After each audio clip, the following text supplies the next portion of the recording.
Assalamualaikum warahmatullahi wabarakatuh. Nama saya Hikmatul Husna, NIM T20181101. Di sini saya akan mempresentasikan hasil review jurnal. Bagian 1 resume paper. Yang pertama yaitu identitas paper, yaitu judul paper Fenomena Kekerasan Bermotif Agama di Indonesia. Penulis Yuangga Kurnia Y. URL http://ejurnal.unida.ac.id/indeks.php indeks K5. Akreditasi S2. Identitas penerbit yaitu K5 Jurnal Studi Agama dan Pemikiran Islam volume 15 nomor 2 September tahun 2017. Nomor 2 pendahuluan yaitu latar belakang. Dalam jurnal yang ditulis ini tentang landasan kekerasan atas nama agama. Nah, banyaknya kekerasan yang dialamatkan atas nama agama ini, banyak pihak yang menuduh kelompok radikal agama sebagai dalang di balik semua.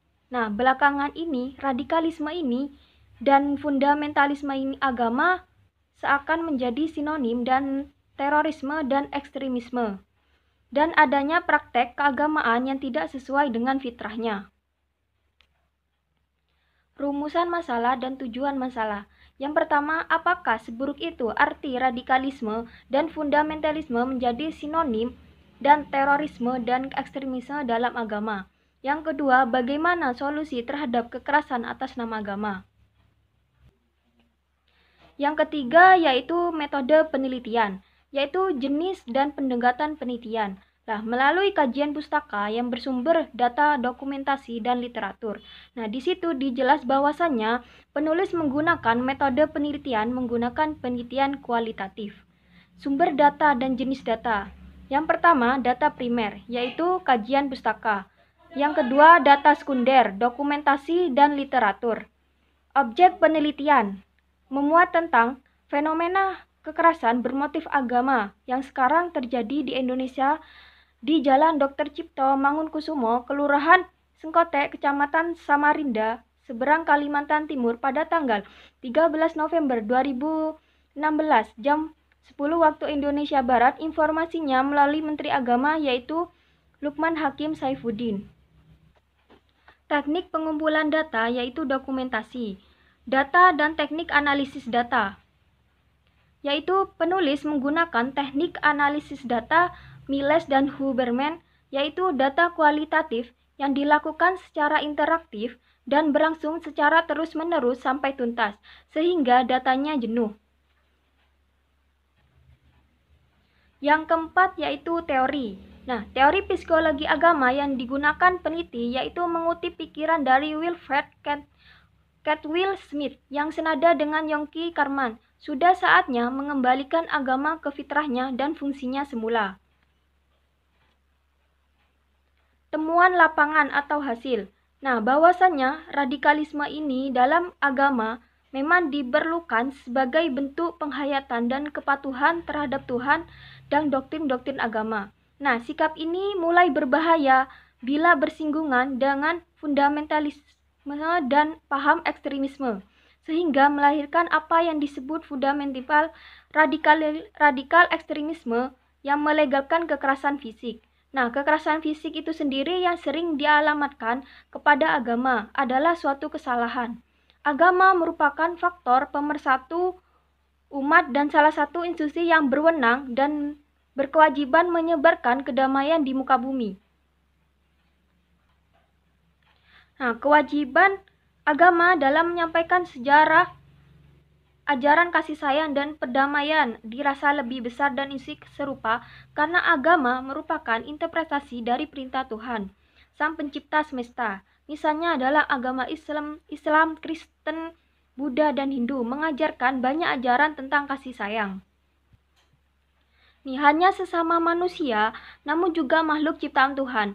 Agama juga mengisi ruang spiritual dan transendal dalam kehidupan manusia.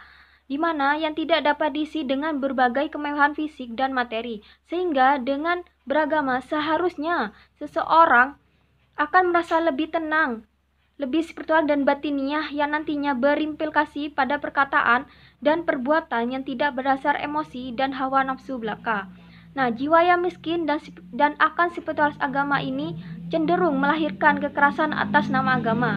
Nah, penyebabnya antara lain terhadap tradisi dan ajaran agama sendiri, juga dalam agama lainnya. Analisis, yaitu data peneliti di atas lapangan bahwasanya banyak yang mengatakan landasan kekerasan atas nama agama. Nah, banyaknya kekerasan yang dialamatkan atas nama agama ini membuat wajah agama menjadi keji dan menakutkan. Nah, agama yang diplot sebagai suatu institusi yang justru dianggap berpotensi memecah belah umat dengan berbagai doktrin dan dogma yang haus darah. Nah, sebenarnya ini kata kekerasan atas nama agama belum dapat dikikis secara tuntas. Minimal upaya untuk mengurangi adalah dengan memanusiakannya, yaitu secara jujur dan mengakui ketidakmanusiaan yang menentang sikap intelektualisme yang dingin dan seragam, tetapi juga membawa radikal bagi pengarahan hidup pribadi manusia. Nah, menurut Maslow, memiliki kepercayaan besar pada kodrat yang lebih luhur yang ada pada manusia. Nah, kodrat itu dapat mengatasi keadaan bagi sifat biologisnya. Nah, nilai pada manusia ini bukan hanya milik agama yang diorganisasikan atau dilembagakan secara eksklusif. Nah, dalam buku pengantar psikologi agama Robert H. Taulus, menurut teori James sebagai pilihan yang hidup terpaksa penting karena kedua alternatif itu, yakni penerimaan dan penolakan terhadap keyakinan agama. Nah, James ini tidak maksud menyatakan bahwa kita mempercayai segala sesuatu. Namun bisa, apakah ia benar salah asalkan kita mempunyai keinginan cukup untuk mempercayainya. Nah, argumen James ini tidak membawa orang jauh ke arah penerimaan keyakinan agamaan. Nah, dikemukakan bahwa Santa Teresa ini sendiri tidak berpendapat bahwa pengalaman melihat wujud adikodrati dan pengalaman keagamaannya yang lain sebagai bukti dari sumbernya yang adikodatri. Nah, di mana dia mengatakan bukan imajinasi dan bukan kejahatan yang dapat ditimbulkan dari kekerasan tersebut. Bagian 2 review paper. Yang satu, mengkritik analisis data sang penulis. Nah, di sini banyaknya kekerasan yang dialamatkan atas nama agama, yang membuat wajah agama itu menjadi keji dan menakutkan. Nah, agama ini yang diplot sebagai suatu institusi yang menenangkan dan menyatukan umat manusia justru dianggap berpotensi memecah belah umat dengan berbagai doktrin dan dogma yang haus darah. Nah, agama ini merupakan pemersatu umat dana dan salah satu institusi yang berwenang dan berkewajiban menyebarkan kedamaian di muka bumi. Nah, pemahaman yang benar akan doktrin agama ini sendiri dapat menimbulkan hilangnya fanatisme buta dan sikap tidak gampang dibohongi oleh pemuka agama. Nah, dialog antar agama ini perlu digalakkan dengan meninggalkan eksklusif agama masing-masing dan menganut paham inklusif, pluralis, dan berkehidupan sosial. Nah, inklusif agama ini sendiri, sekte inilah yang sering meniadakan hak agama lain untuk eksis dan hidup berdampingan. Nah, plural ini di sini bukanlah menyamarkan Tuhan dan kepercayaan, namun lebih menghargai keberadaan penganut agama yang lain dan melihat pada nilai universitas agama-agama untuk menyampaikan benih-benih moralitas kasih sayang universal. Nah, dari paper jurnal di atas menggunakan teori mengutip pikiran dari Wilfred Will Smith yang senada dengan Yongki Karman, sudah saatnya mengembalikan agama ke fitrahnya dan fungsinya semula. Nah, dalam buku Dialog Psikologi ini, agama Robert Wyckoff menurut teori James bahwa kesalahan batin hati merupakan ungkapan keagamaan yang utama. Nah, agama ini akan berarti bagi kita perasaan, tindakan, dan pengalaman manusia secara individual. dalam keheningan mereka. Nah, sejauh mereka itu menangkap, berada dalam hubungan dengan apapun yang mereka pandang sebagai ilahi. Nah, James ini berkata, bila kita mengamati semua agama, kita menemukan bahwa di antara agama itu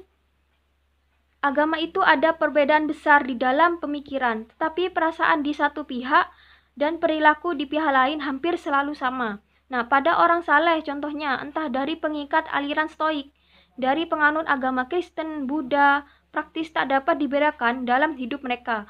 Pendekatan James ini tidak hanya mencerminkan apa yang meninggalkan sejenis kedamaian, ketenangan, dan perolehan yang baik. Nah, yang kedua, memberikan tawaran teori psikologi agama lain dan memberikan argumentasinya. Nah, dalam paper yang ditulis penulis bisa menggunakan teori William James karena kita bisa mengamati semua agama, kita menemukan bahwa di antara agama itu ada perbedaan besar di dalam pemikiran. Nah, tetapi perasaan di satu pihak dan perilaku pihak lain hampir selalu sama. Nah, contohnya itu pada orang saleh, entah dari pengikat aliran Stoik. Nah, dari penganut agama Kristen, Buddha, praktis, tak dapat dibedakan dalam hidup mereka. Nah, pendekatan James ini tidak hanya menentang sikap intelektualisme yang dingin dan seragam, tetapi juga membawa radikal bagi pengarahan pribadi manusia.